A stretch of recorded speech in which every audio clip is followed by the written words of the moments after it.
সুপ্রিয় দর্শক, আসসালামু আলাইকুম। আজকের ভিডিওতে আমরা নবম দশম শ্রেণীর গণিত বিষয়ের 2.1 অনুশীলনী অর্থাৎ সেট থেকে 5 নং সমস্যাটি নিয়ে আলোচনা করব। এখানে দেওয়া আছে কিউ সেটের উপাদান এক্স ওয়াই এবং আর সেটের উপাদান এম এন এল হলে power set of Q set এবং power set of R set নির্ণয় করো। অর্থাৎ আমাদেরকে এখানে কিউ সেটের উপাদান যদি এক্স ওয়াই হয় এবং আর সেটের উপাদান যদি এম এন এল হয়, তাহলে আমাদেরকে কিউ সেটের শক্তি সেট এবং আর সেটের শক্তি সেট নির্ণয় করতে হবে।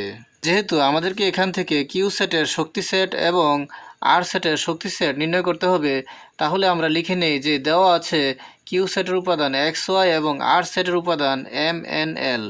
তাহলে আমরা এখানে লিখে নিলাম দেওয়া আছে কিউ সেটের উপাদান এক্স ওয়াই এবং আর সেটের উপাদান এম এন এল। এখন কিউ সেটের শক্তি সেট নির্ণয় করার জন্য আমরা এখানে লিখে নেই সুতরাং power set of Q set. তাহলে আমরা এখানে লিখে নিলাম সুতরাং power set of Q set.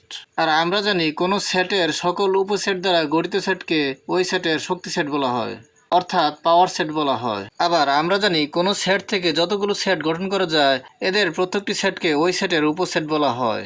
আর অপর দিকে পাওয়ার সেট হচ্ছে কোনো সেটের সকল উপসেট দ্বারা গঠিত সেট। এখানে যেহেতু কিউ সেটের উপাদান এক্স এবং ওয়াই, তাহলে কিউ সেটের উপসেটগুলো হবে কিউ সেটের উপাদান এক্স ওয়াই দ্বারা যতগুলো সেট গঠন করা যায়। এখন আমরা যদি কিউ সেটের দুটি উপাদান নিয়ে একটি সেট গঠন করি তাহলে হবে এক্স ওয়াই, তারপর একটি একটি উপাদান নিয়ে সেট গঠন করি তাহলে একটি সেট হবে এক্স, তারপর আরেকটি সেট হবে ওয়াই।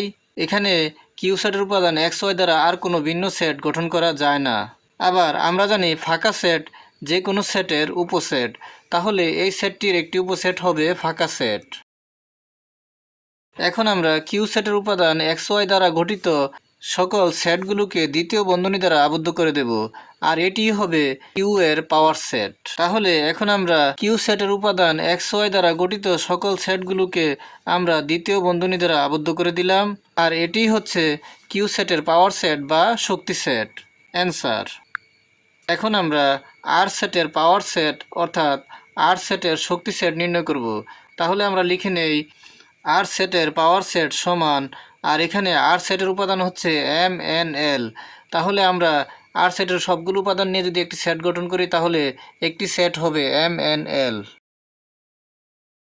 তারপর আমরা যদি এম এবং এন নিয়ে একটি সেট গঠন করি তাহলে হবে এম এন। তারপর এখান থেকে আমরা যদি এম এবং এল নিয়ে আরেকটি সেট গঠন করি তাহলে এটি হবে এম এল।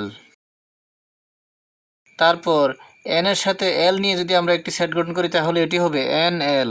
আমরা প্রথমে উক্ত সেটের তিনটি উপাদান নিয়ে একটি সেট গঠন করেছি, তারপর এম এর সাথে এন নিয়ে একটি সেট গঠন করেছি, তারপর এম এর সাথে এল নিয়ে একটি সেট গঠন করেছি, তারপর এন এর সাথে এল নিয়ে একটি সেট গঠন করেছি। এখন আমরা প্রতিটি উপাদান আলাদা আলাদাভাবে নিয়ে একটি একটি উপাদান নিয়ে একটি একটি সেট গঠন করতে পারি। তাহলে আমরা শুধু এম নিয়ে একটি সেট গঠন করতে পারি, তারপর শুধু এন নিয়ে একটি সেট গঠন করতে পারি, তারপর শুধু এল নিয়ে একটি সেট গঠন করতে পারি। এখানে তিনটি উপাদান এম এন এল নিয়ে যতগুলো সেট গঠন করা যায় আমরা গঠন করে নিলাম।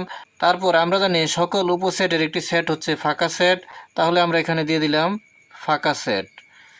আর আমরা জানি শক্তি সেটের সকল সেটগুলো দ্বিতীয় বন্ধনী দ্বারা আবদ্ধ থাকে, তাহলে আমরা এখানে দ্বিতীয় বন্ধনী দিয়ে আবদ্ধ করে দেব।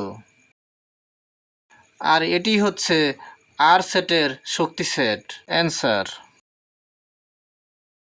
তাহলে আজকের ভিডিওতে আমরা কিউ সেটের মান এক্স ওয়াই এবং আর সেটের মান এম এন এল উক্ত শর্তের ভিত্তিতে কিউ সেটের পাওয়ার সেট অর্থাৎ শক্তি সেট এবং আর সেটের পাওয়ার সেট অর্থাৎ আর সেটের শক্তি সেট নির্ণয় করলাম। আজকের মতো এ পর্যন্তই। ভিডিওটি ভালো লাগলে লাইক কমেন্ট ও শেয়ার করে দিবেন এবং চ্যানেলটি সাবস্ক্রাইব করে পাশে থাকার অনুরোধ জানিয়ে সকলের সুস্বাস্থ্য কামনা করে এখানেই শেষ করছি। আসসালামু আলাইকুম।